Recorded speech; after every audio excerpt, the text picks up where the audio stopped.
I'm going to be replacing the rear brake pads and rotors and show you that I'm going to be replacing the rear brake pads and rotors and show you that it's a real easy. Okay, so I ordered the parts from EuropeanParts.com. That's what those look like.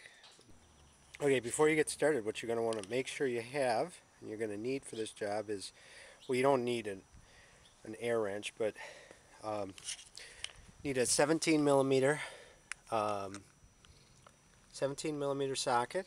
It's good to have a big breaker bar like this to make it easy to take your lug nuts off. It's not a bad idea to have a torque wrench to make sure you torque the lug nuts back on, but this is for the lug nuts.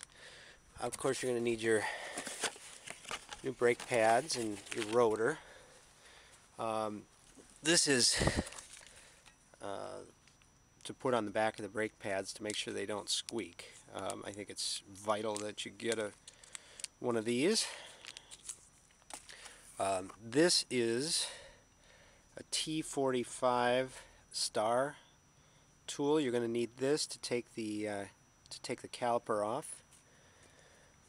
Just any sort of pliers to get those stupid plastic lug nut covers off. Of course, you're going to need a jack. You must have a jack stand for this.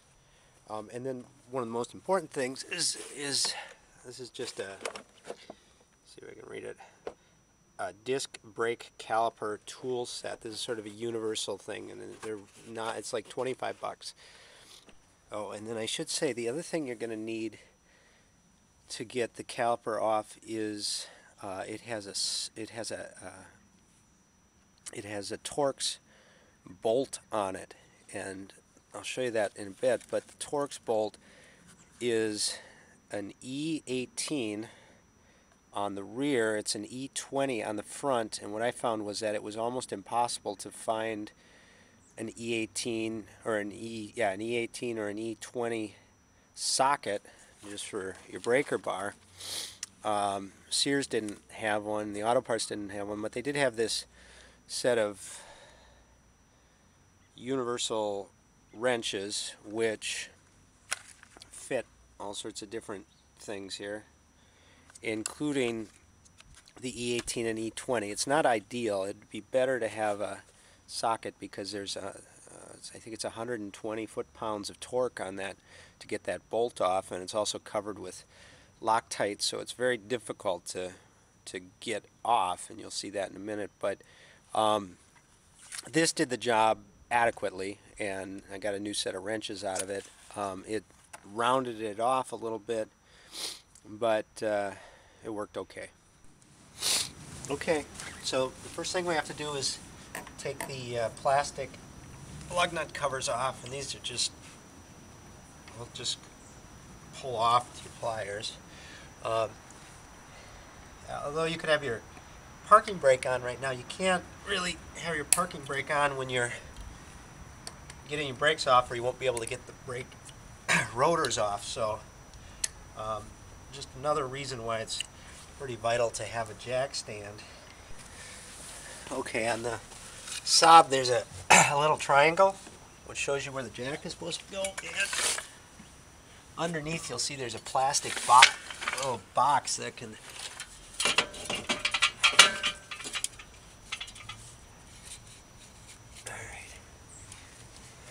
and I'm going to lower it down so it's sitting. So the weight is spread out between the jack stand and the jack. Provides a little bit better base. Then we can take the wheel off.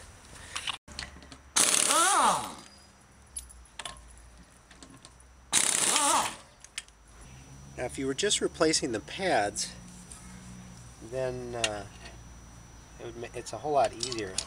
There's a couple of plastic caps. Take those caps off, and I'm going to go get those caps off, and I'm going to go get that T40. Make sure it fits in there well, and make sure you're turning it the right way. Everything's kind of backwards because you're working on the other side of it. this the right way? Yes. Ow. Ah! So, these are not torqued down very hard. These are pretty easy to get off.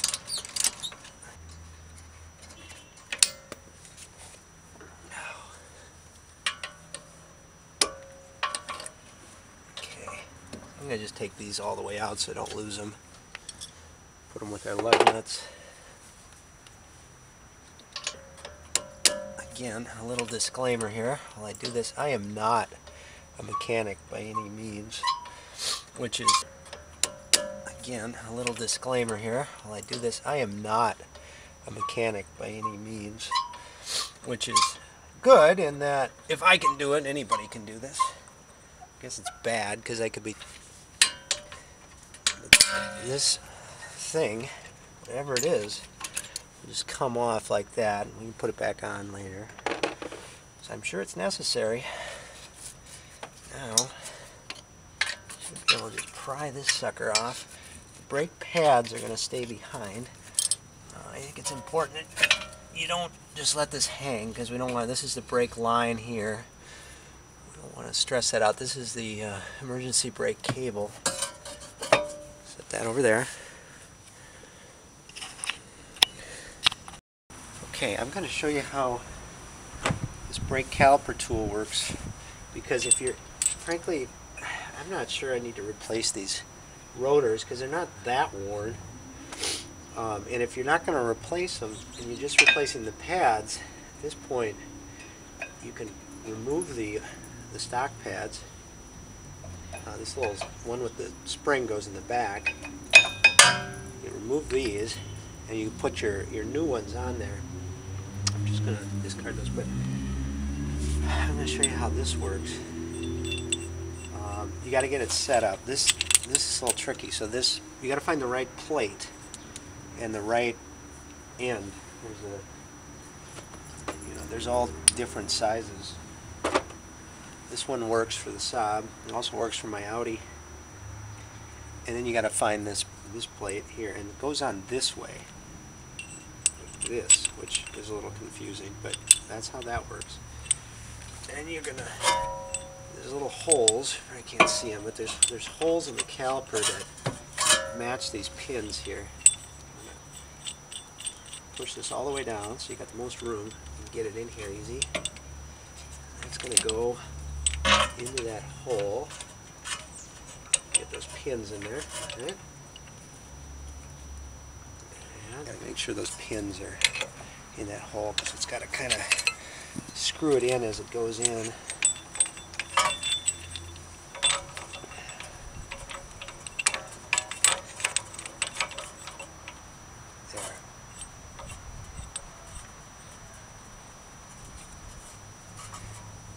Now, once you get that set in there right, it's going to come loose, and you're going to turn it clockwise, and that'll spin the caliper in, and it compresses it back in as you go.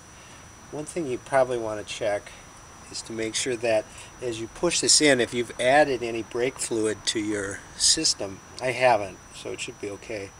But if you have, as those pads wear, it's going to take up space. You're going to need to add brake fluid usually, and as you squish this back in, there's a chance that it'll come out of the top of the reservoir up front. So you want to just, the last thing you want is brake fluid all over because it's very corrosive.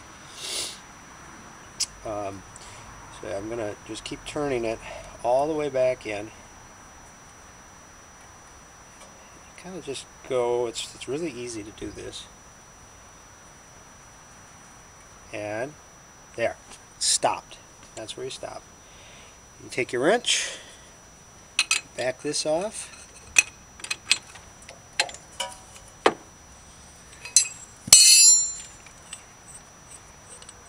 And you take this out. Now, if you're just replacing your brake pads, you'd be able to put those back in, put this back on, put those bolts back in there, and you'd be done. Alright, it's a little harder replacing this, not a lot, but I'll show you what to do now.